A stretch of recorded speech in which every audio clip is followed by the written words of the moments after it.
त विदेशी दलालको इशारामा नाच्दै हुनुहुन्थ्यो। अहिले पनि नयाँहरू विदेशी दलालको इशारामा गठजोड गर्दैछन्। बुझ्नुहोस् धरानवासी दाजुभाइ दिदीबहिनीहरू, दावाका साथ भन्छु, यो देशलाई यो माटोलाई छोएर कसम खाएर सेवा गरेको मान्छे हो सर्वेन्द्र खनाल।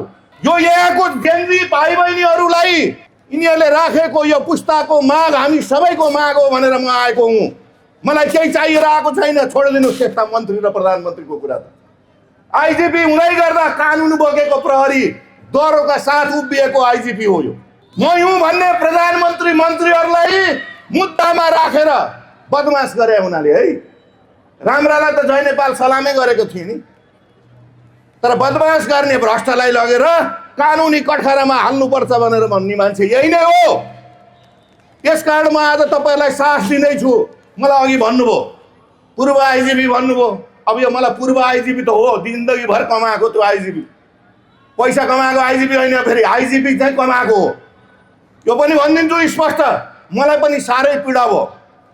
मलाई किन पीडा भयो? म यो खालि सुरक्षाको मात्र विषय होइन, सुरक्षा र विकास सँगसँगै प्रशासन अगाडि लानुपर्छ अनि देशमा राष्ट्रियताको भावना विकसित हुन्छ भन्ने मान्छे हुँ म। त्यो फिलोसफी एउटा बोकेर हिँडेको आत्मसात गरेको मान्छे हुँ। जहाँ विकास हुन्छ, जहाँ विकास निर्माण हुन्छ, त्यहाँ जनताले गर्वानुभूति गर्छ।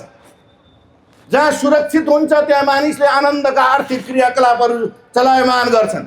8 बजे रेस्टुरेन्ट बन्द गरेर हुन्छ के? त्यही आइजिपी हुँ। सबै 24 घण्टा खुला गर्नुपर्छ, सुरक्षा दिनुपर्छ, सुरक्षा फौजले भन्ने मान्छे मै हुँ। म यहाँ झुठो बोल्न आएको होइन। सम्पूर्ण नेपाली जनताहरूले आयमूलक काम कारबाहीहरू निर्वाध रूपमा पाउनुपर्छ भन्ने मान्छे हो।